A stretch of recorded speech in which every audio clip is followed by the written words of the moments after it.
আজকে কথা বলবো ক্রিকেট ইতিহাসে কিছু বিতর্কিত আউট পার্ট 1 নিয়ে। তাহলে চলেন শুরু করা যাক।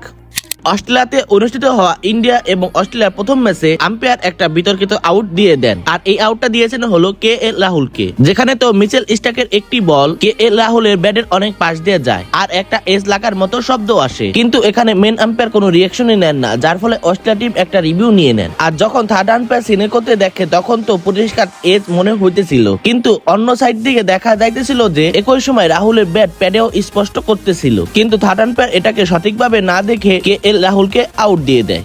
থার্ড আম্পায়ার একবার এরকম বিতর্কিত আউট উসমান খাজার সাথেও দিয়েছিল, আর এই ঘটনাটি ঘটেছিল অ্যাশেজ 2013 সালে 3 নাম্বার টেস্ট ম্যাচে, যেখানে তো উসমান খাজা উইকেট কিপারের কাছে ক্যাচ আউট হয়ে যায়, এমনকি মেন আম্পায়ারও এটাকে আউট দিয়ে দেয়। ঠিক তখনই উসমান খাজা একটা রিভিউ নিয়ে নেন, আর রিভিউ দেখে মনে হইতেছিল এটা উসমান খাজার ফেভারেই যাবে, আর হটস্পটেও ব্যাটের সাথে বলের কোনো সংঘর্ষ দেখা যাইতেছিল না, কিন্তু তবুও থার্ড আম্পায়ার এটাকে নট আউট না দিয়ে আউট দিয়ে দেন।